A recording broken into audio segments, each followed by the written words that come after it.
آپ مجھے کو سامنے رکھیے، میں ایک انسان ہوں، مکلف ہوں، اللہ کے ہاں جواب دہ ہوں، رسپانسبل ہوں، اکاؤنٹیبل ہوں۔ کچھ چیزیں مجھ پر وارد ہوتی ہیں، کوئی مصیبت آ گئی، کوئی تکلیف آ گئی، کوئی بیماری آ گئی، کوئی نقصان ہو گیا، کچھ ہو گیا۔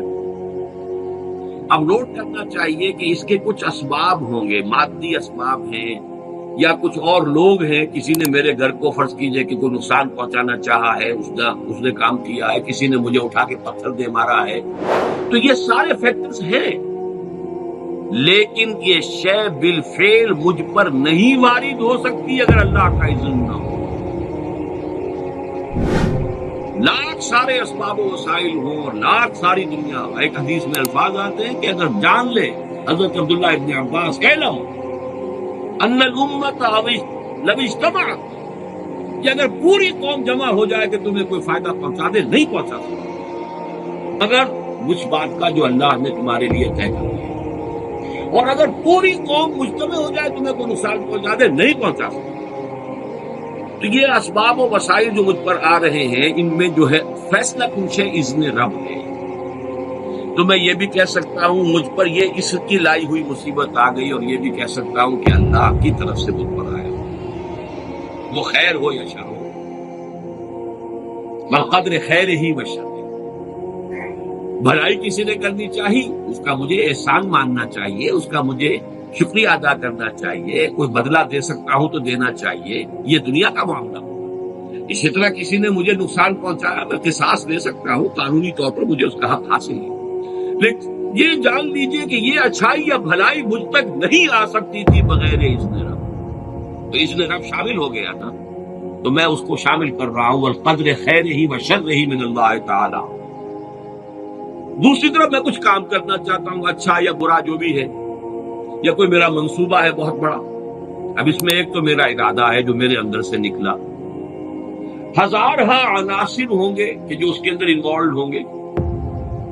بہت سے مادی وسائل اس کے لیے درکار ہوں گے، اسباب نہ ہو جمع تو یہ کیسے کام شروع ہو سکتا ہے؟ اسباب کرے جمع، خدا ہی کا یہ کام، یہ عزم تیرا، یہ مجھے الفاظ پھر یاد آ گئے وہی اکبر الہ آبادی کے، یہ میرے دروس میں اشعار بہت آئے ہیں، اب کچھ ذہن سے اوجل ہو گئے۔ یہ عزم تیرا سعی سے دمساز ہو کیوں کر، عزم تو ہے، عمل کیسے ہو؟ اسباب نہ ہو جمع تو آغاز ہو کیوں کر، اسباب کرے جمع، خدا ہی کا ہے یہ کام، تعلیم ہو تو خدا سے تو دعا ہی کا ہے یہ کام۔ یہاں پر بھی ایک فیکٹر ابھی اکبر الہ آبادی کی نگاہ سے بھی اوجل ہے۔ دیکھیے میرا ایک عزم ہے، میرا ایک ارادہ ہے، اس کے لیے کوئی مادی وسائل، کچھ لوگوں کا تعاون درکار ہے، وہ بھی اللہ کے کنٹرول میں ہے، اللہ چاہے گا تو آئے گا۔ پھر بالآخر کسی شے کا پورا ہو جانا،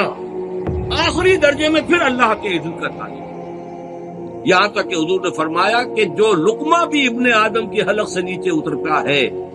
اب وہ سارا آپ نے اس کے لیے کمائی کی، محنت کی، وہ کھانا پک گیا، آپ کی اہلیہ نے پکا لیا گھر پہ، اب یہ لقمہ اتر رہا ہے، اس وقت بھی اللہ سے اذن چاہتا ہے کہ میں اس کے حق میں غذا کا کام دوں یا زہر بن کر لڑوں۔ لہذا میں یہ بھی کہہ سکتا ہوں کہ یہ کام اس طرح ہو گیا، میرے کرنے سے ہو گیا، ان اسباب سے ہو گیا، ان مددگاروں کی مدد سے ہو گیا، اور یہ بھی کہہ سکتا ہوں کہ یہ کام میں نے نہیں کیا، اللہ نے کیا۔ صرف جو ہمیں تلقین کی گئی ہے وہ یہ ہے، خیر وجود میں آ جائے تو اسے اللہ کی طرف منسوب کرو۔ الحمدللہ الذی ہدانا لہذا وما کنا لنہتدی لولا ان ہدانا اللہ۔ کل حمد، کل شکر، کل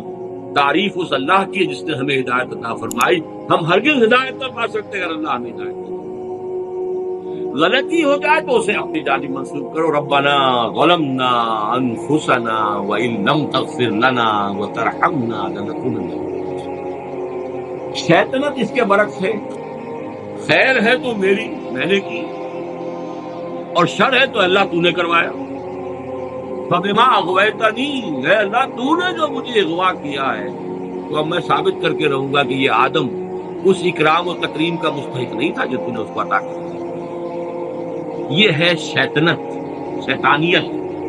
اور وہ ہے آدمیت۔ غلطی ہو، خرابی ہو، اپنی طرف منسوب کرو، اور اگر کوئی خیر ہے